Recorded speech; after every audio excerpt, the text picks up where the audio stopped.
Mnamo mwaka 2022 Kenya ilishuhudia kiangazi kibaya zaidi katika kipindi cha miaka 40. Matokeo yake ni kwamba mamilioni ya mifugo haswa katika maeneo ya kaskazini mwa Kenya waliangamia kutokana na hali ya kiangazi. Ni hali ambayo pia vile ilichangia ongezeko la mizozo kutokana na uhaba wa maji na malisho kwa ajili ya mifugo. Ila baadhi ya jamii za wafugaji katika maeneo ya kaskazini mwa Kenya wameanza kuratibu nyanda za malisho kama suluhisho la kukabiliana na athari za mabadiliko ya tabia nchi. Nipo katika eneo la Ngilai, hapa ni katika eneo bunge la Samburu Mashariki, na kama unavyoona katika sehemu hii ni mojawapo ya maeneo ambapo jamii zimeanza kufanya uratibu wa nyanda za malisho kama sehemu ya kukabiliana na athari za mabadiliko ya tabia nchi.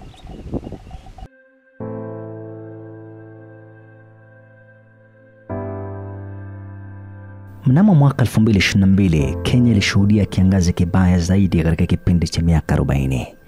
Hali hii ilisababisha ukosefu mkubwa wa chakula miongoni mwa Wakenya milioni 4.2 wanaoishi katika maeneo kame kaskazini mwa Kenya. Aidha, inakadiriwa kuwa mifugo takriban milioni 2.5 wakiwemo ng'ombe, mbuzi, kondoo na ngamia waliangamia kutokana na uhaba wa maji na malisho. Kaunti ya Samburu ilipata pigo kwani zaidi ya 70% ya wakazi wa kaunti hii hutegemea ufugaji kama njia ya kujipatia mapato. Ufugaji ndio uti wa mgongo wa uchumi wa jamii zinazoishi katika kaunti ya Samburu. Wakati wa jalali inakuwa hatari. Alafu unaweza uza hata ng'ombe kama 500 kwa sababu umekonda. Inakuwa hatari. Maana utabaki maskini. Hauna kazi nyingine. Unalikuwa na unasimamia hii mali yako ndio nakusimamia. Hakuja ajiri na mtu. Hii ndio ikienda kupoteza utabaki maskini.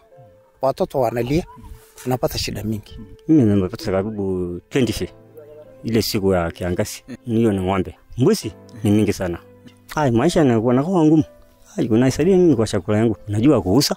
Hiyo kitu hiyo ni chakula yangu. Mimi hakuna kazi nyingine. Hiyo vitu unaenda kuuza unakula. Kama imekufa, sina njaa napata mimi. Naitwa Emmanuel Matano. Karibu kwenye makala haya. Uratibu wa nyanda za malisho, suluhu la tabia nchi, kaunti ya Samburu. Kwa mujibu wa utafiti uliofanywa na shirika la Masiko mwaka 2020, 70% ya mapato miongoni mwa wakazi wa kaunti ya Samburu hutokana na ufugaji. Kimsingi, wenyeji hutegemea mifugo kupata chakula, karo ya shule na fedha zingine za kukidhi mahitaji yao ya kimsingi. Hata hivyo, ufugaji ambao umekuwa ukitegemewa kwa miaka na mikaka na jamii katika kaunti ya Samburu unakodolewa na hatari. Hatari hiyo imechangiwa pakubwa na mabadiliko ya tabia nchi, hali ambayo imesababisha vipindi virefu vya kiangazi na hivyo basi kuathiri upatikanaji wa nyanda za malisho. Francis Lerka ni mratibu wa nyanda za malisho katika ardhi ya jamii ya Ngilai inayopatikana katika eneo bunge la Samburu Mashariki. Katika eneo hii ya Ngilai tuko na changamoto kama ya climate change. Saa zingine huwa hainyeshi, saa zingine inanyesha kidogo. Sasa haitoshi kuwa na nyasi ya kulisha mifugo. Na pia katika eneo hili la Ngilai tumeona kuna land degradation kwa wingi, ambao sasa hii imesababishwa na mifugo mingi na pia imesababishwa na tuseme population. Watu tumeanza kuishi kila mahali, so imekuwa hatuna mpangilio mzuri ya kuweka ardhi yetu ikuwe mzuri. Kando na maafa ya mifugo kutokana na kiangazi, kumekuwa na ongezeko la mizozo baina ya jamii za wafugaji. Kulingana na Joy Lenawalbene, chifu wa eneo la Waso West katika eneo bunge la Samburu Mashariki, awali wafugaji walilazimika kuhamia hadi kaunti jirani kama vile Isiolo, Marsabit, Meru na Laikipia kutafuta nyasi na maji kwa ajili ya mifugo. Lenawalbene anasema kwamba hatua hiyo ilichangia mizozo baina ya jamii, hali ambayo imesababisha maafa na kuchochea visa vya wizi wa mifugo.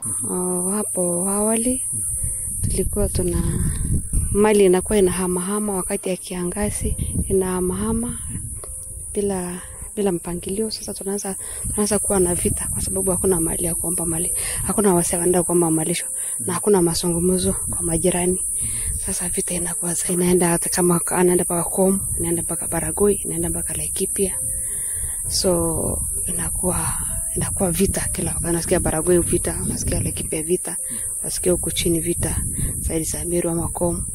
ama side za Marsabit. Ni kufuatia changamoto hizi ambapo wafugaji walilazimika kutafuta njia mbadala ya kunusuru ufugaji ambao ni shamba lao. Wanasema Waswahili kuwa penye wazee haparibiki neno na jongo kuu halikosi ukoko. Kulingana na Francis Learkamba, ni mratibu wa nyanda za malisho katika ardhi ya jamii ya Ngilai, wazee walipendekeza mipango ya nyanda za malisho kulingana na majira ya mvua na kiangazi kama suluhisho la kukabiliana na athari za mabadiliko ya tabia nchi. Sasa sisi kama Ngilai tumeamua kuwa sasa tuko na mpangilio ya malisho. Huku sehemu yetu tumegawa katika sehemu kama 8 ambao uwezi lisha tu vile unataka. Mpaka tunakuanga na mkutano baada ya kunyesha na mkutano kabla ya kunyesha. Ndio tukue na mpangilio. Tuanze na sehemu kama 3, alafu hizo sehemu 3 sikiisha tunahamia kwa hizo sehemu zingine. Akiunga mkono kauli hizo, Leshalote Ben ambaye ni katibu wa kamati ya ardhi ya jamii ya Ngilai yani CLMC, anasema kwamba hatua ya kwanza walioichukua kama CLMC ilikuwa kuandaa vikao vya kuhamasisha wakazi wa ardhi hiyo kuhusu mpango huo. Aidha, Leshalote anasema kwamba wakazi walitunga sheria za kuongoza usimamizi wa nyanda za malisho ambazo zimewekwa kwenye katiba ya jamii. Kitu ya kwanza yenye tulifanya ni kuwa na umoja. Kitu ya pili ni pia kuwa na mkutano kila wakati na community na kuencourage hawa wajue ardhi ni muhimu zaidi, kwa sababu kama hatungekuwa na hizo trainings ya kutrain hawa as a CLMCs hawangepata hata akili kidogo ya kufanya kitu kama hizi. Ya tumeweka sheria, tuko na katiba na tumeweka, so wakati ya mvua, kama mvua bado inanyesha, hakuna ng'ombe ambaye itatoka hapa na kwenda hizo mablocks kwenda wakati ya mvua. Na pia watu wakihama, unajua wakati ya jilali unapata ng'ombe za conservancy zingine zinahamia huko. So tumeweka mikakati na tumeweka sheria. Any other cattle ambaye zinakuja ku graze within our conservancy watuambie before wakuje huko. Akina mama nao hawajaachwa nyuma kwenye juhudi za kupanga nyanda za malisho. Akina mama katika ardhi ya jamii ya Ngilai wametenga sehemu maalum ambazo wanakuza nyasi ambazo zinatumika kulisha mifugo wakati wa kiangazi. Na vile nikutoduayo kore tanya mafundisho nikuzumongera champions ngeutwa kitodwara mgordan lengo janga pape kingasu kudule faida mgirre kita bagadangi shwang kitobol kutamba na bo yalda pagada ya tama kita madanya ngshongulle ndo na kada kaya numbu nya kada. Anasema tangu anze kazi ya mahali tuko ya hii eneo ya pasture site, katika sehemu ile unaona huko ng'ombe wameanza kulisha pande ile nyingine, lakini ama wamesema hapa hawatalisha kwa sababu hii yenye wamemeesha wanataka ikae kwa muda wa miaka 2 bila kulishwa. Na pia walikuwa wanasema afadhali wape wanyama walishe ile nyasi ya kawaida, ndio walime pia kuweka semicircular bands na kutransfer mbegu kwa ile sehemu zingine yenye hawaja kanyasi. Utaratibu sawia na huo unatekelezwa katika ardhi ya jamii ya Nteremin ambayo pia inapatikana katika eneo bunge la Samburu Mashariki. Tunakutana na James Lengojin ambaye ni mwenyekiti wa CLMC katika ardhi ya jamii ya Nteremin, ambaye anasema kwamba uratibu wa nyanda za malisho umeleta faida chungu nzima kwa wafugaji katika eneo hilo. Lengojin anasema kuwa wafugaji sasa wanapata nyasi za kutosha kwa ajili ya mifugo na hawalazimiki tena kuhama hadi sehemu za mbali kutafuta lishe kwa ajili ya mifugo wao. So tukifanya hivyo, sababu tumefanya sasa karibu mara 3, tumeanza kuona kwamba wakati tunahamisha ng'ombe hapa karibu tu kwa hiyo mahali ambayo tumehifadhi hiyo nyasi, tunaweza kama kumaliza mwaka wakati ng'ombe zetu ziko hapa tu karibu na haijaweza kuhamishwa mahali pa hatari kwenda kuchokoza watu wengine. So tumeona hiyo imekuwa faida, kwa sababu moja ya kazi yetu kama CLMCs ni kuona utumizi bora ya ardhi yetu. Hisia sawia na hizo zinatolewa na Steven Lenantoye ambaye ni msimamizi wa wanyamapori katika hifadhi ya jamii ya Westgate inayopatikana katika ardhi ya jamii ya Ngutuk Engeron. Lenantoye anakiri kwamba uratibu wa nyanda za malisho umeimarisha hali ya usalama na kupunguza mizozo ambayo ilikuwa ikishuhudiwa hapo awali kutokana na uhaba wa nyasi na maji kwa ajili ya mifugo. Mvua tunailisha wanyama hapa, wakati ilali tunakula hapa. Mpaka saa hii ni mwezi wa 9, tarehe 12 nafikiri. Ng'ombe yetu yote iko hapa, iko tu boma ine. Kuna haijama mali nyingine. boma moja najua ingine ng'ombe kama 8,000 cows, bila kuhesabu mbuzi, ngamia, zote ziko nyumbani, ziko around villages. Na ni kwa sababu ya ile mpangilio ya nyasi tuliweka. Kama tungeweka tuko huko kusumbuana na hata jirani, hata Isiolo.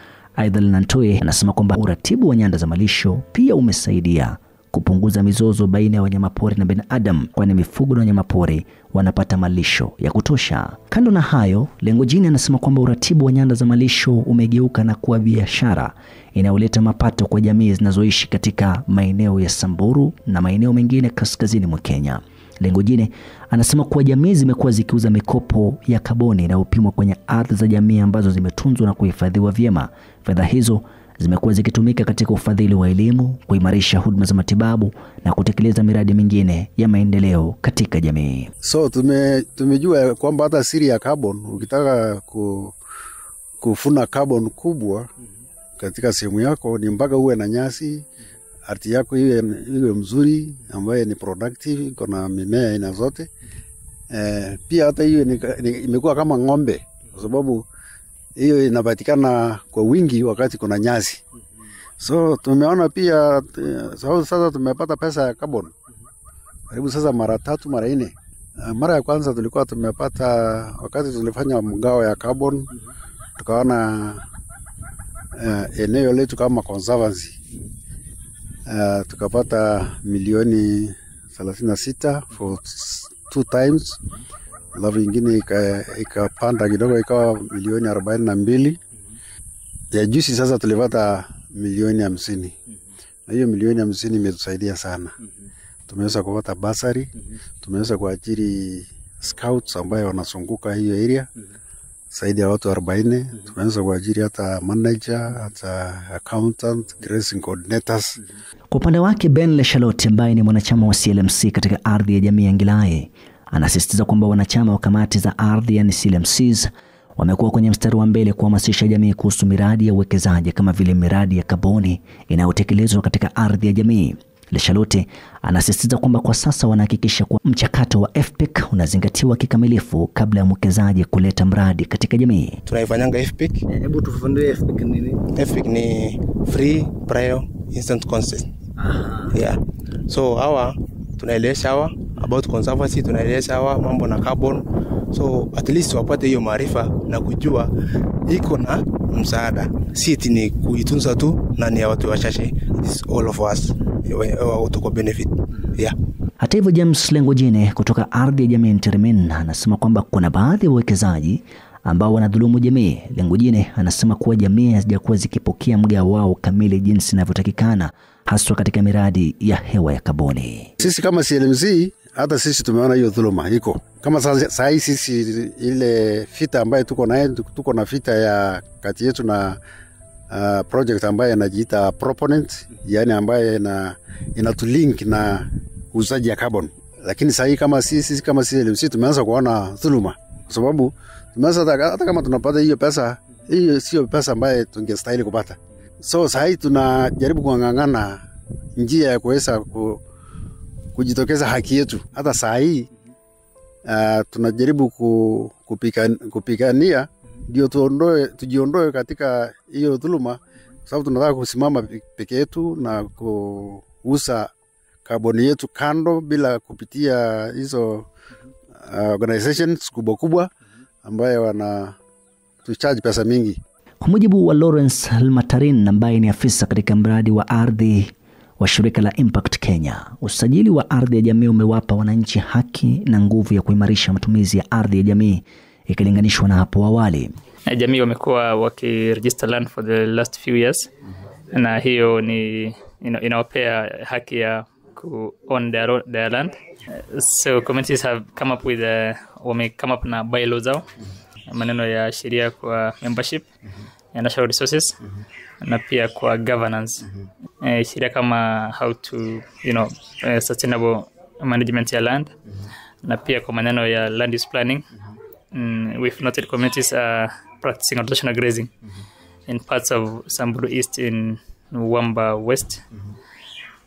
Na hiyo imesaidia katika maneno ya climate change, kwa mitigation ya climate change. Hata hivyo, utafiti uliofanywa hivi majuzi na shirika la Namati na wadau wengine kaskazini mwa Kenya umebaini kuwa hatua hiyo imeathiri mifumo na njia za baadhi ya wafugaji ambao wanalazimika kufuata kanuni na sheria za nyanda za malisho kwenye ardhi za jamii ambazo tayari zimeshasajiliwa. Kwa findings ambazo tumefanya ni kwamba most of the communities, the ones who are moving to other community lands, hawakuwa aware kwamba hawa wako na bylaws ambayo ina affect people who are coming to their community lands. Na pia initially they used to go and make up a makeshift camp, stay for a few months and go back when trains in your areas.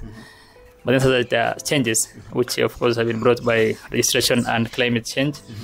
Now we notice that communities in areas like Lpos wanted all people who are coming up to their lands to live in the settlements that the community had set aside to be settlement areas. Kutokana na faida ambazo jamii zinapata kutokana na uratibu wa nyanda za malisho, wafugaji wa Ngilai, Westgate na Nthirimin sasa wanatoa wito kwa wafugaji katika kaunti ya Samburu na sehemu zingine za kaskazini mwa Kenya kukumbatia mfumo huo ili kuimarisha hali ya ufugaji, hasa wakati huu ambapo ulimwengu unakabiliwa na mabadiliko ya tabia nchi. Yote 9, 10 ni kuwa lisilobudi hubidi, na ni dhahiri kwamba jamii za wafugaji kaskazini mwa Kenya ni sharti wabadili mbinu za ufugaji kutokana na athari za mabadiliko ya tabia nchi, ongezeko la idadi ya watu na kubadilika kwa mifumo ya umiliki wa ardhi ili kulinda ufugaji katika siku za usoni. Emmanuel Matano, makala maalum, uratibu wa nyanda za malisho, suluhu la tabia nchi, kaunti ya Samburu.